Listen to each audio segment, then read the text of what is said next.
Welcome to another Inside Lyme podcast. You are listening to a show dedicated to discussing actual cases.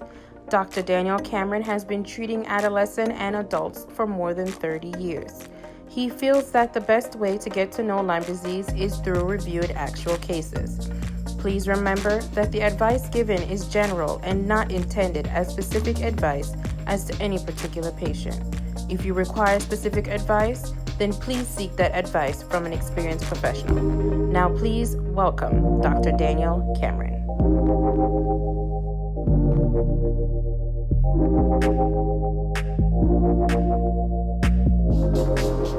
Hello and welcome to an Inside Lyme podcast, a show dedicated to discussing actual cases.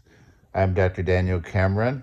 In this episode, I will be discussing two children who contracted Babesia from their mothers. Now, you can read more about these cases in the Journal of the Pediatric Infectious Disease Society, written by Sartre and colleagues in 2017. Now, Babesia is a very important parasite in the same tick that carries Lyme disease. We're so used to giving doxycycline or amoxicillin for treatment of Lyme disease, but Babesia is a parasite. You can actually see it in the red cells if you look it under the microscope, if you catch it early. If you don't catch it early, you might find that Babesia can be discovered by looking at a DNA test, which is sometimes called a PCR test, or antibodies. And in other cases, you may not detect Babesia even though they have the infection. Now, Babesia can be severe and in rare cases fatal.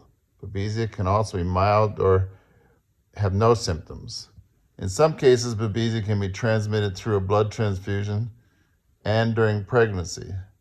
So let's get back to this case. The first mother from Westchester County, New York, had been diagnosed with Lyme disease during her third trimester. She was 32 weeks pregnant. She had an erythema migrans rash and was treated with amoxicillin. Her son was born healthy and she was sent home. Her son returned. Her son was 4.5 weeks old with a fever of 101.7, sleepiness, and irritability. The spleen was enlarged. 2% of the red cells showed parasitemia. So the boy was hospitalized. The blood counts continued to drop. The hematocrit dropped to 19%, which is approximately half of what one might expect. The platelets were 24,000, which is very low. And the neutrophil count, which is a measure of white cells, was pretty low. So the boy was treated with azithromycin and atovaquone. The two drugs that were used are marketed under the name Zithromax and Mepron in the USA. The boy was discharged from the hospital after 10 days. According to the authors, he remained well after 14 days of treatment. Now, the second child was born to a mother from Putnam County, New York. The mother had been diagnosed with Lyme disease during her third trimester. The mother initially had a fever, myalgias for 2 weeks. The mother developed a erythema migrans rash at 37 weeks. The mother was treated with amoxicillin. Now, her baby girl was born a week later without any complications. Her daughter's blood test, however, was positive for the parasite Babesia microti by PCR. The doctor did not perform a thick smear, so they weren't actually looking for parasites under the microscope. The daughter was asymptomatic according to the authors. She was sent home without treatment. But 18 days later, the baby girl came back to the hospital with malaise, which is tiredness, tachycardia, and pallor.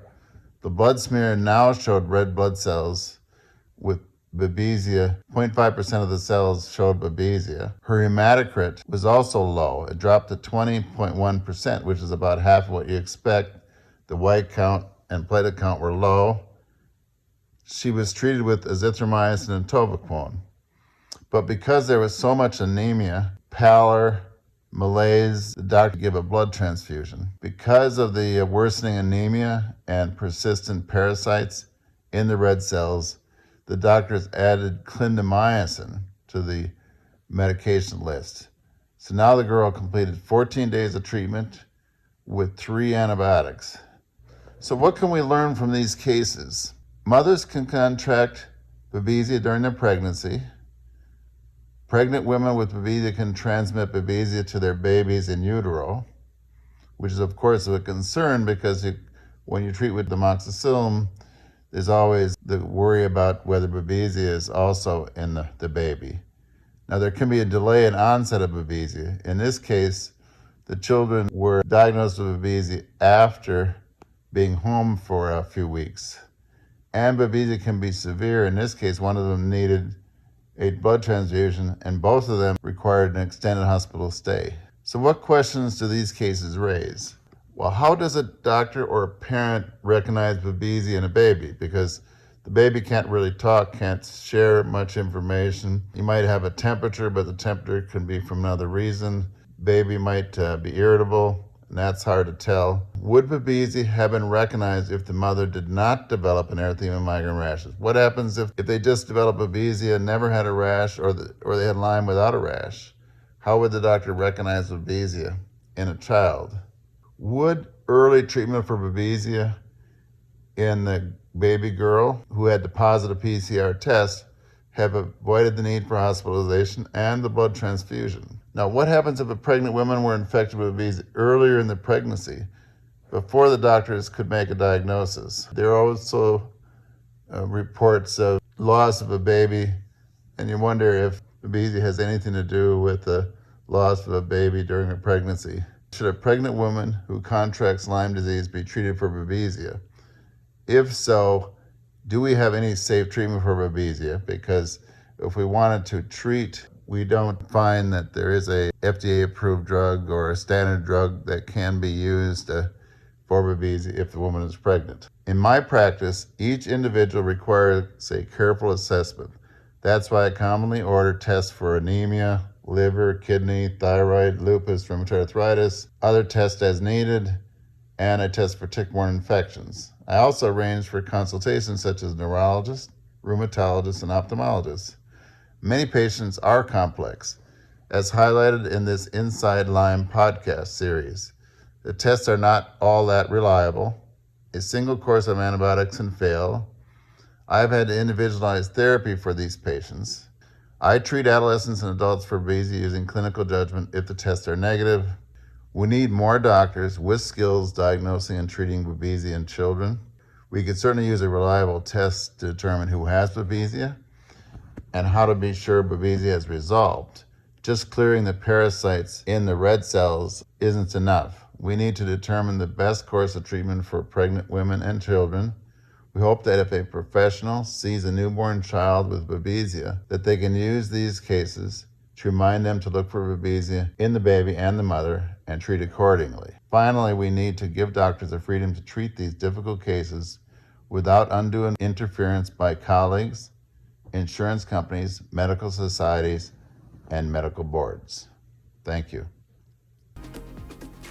Thank you for listening to another Inside Lyme podcast, a show dedicated to discussing actual cases. Keep in mind, the notes for this episode and all episodes can be found on our website at danielcameronmd.com. Sign up for our newsletter to keep up with our cases. As always, it is your likes, comments, and shares that help spread the word about this podcast and our work. If you can, please leave a review on iTunes or wherever else you get your podcasts. Until next time on Inside Lyme.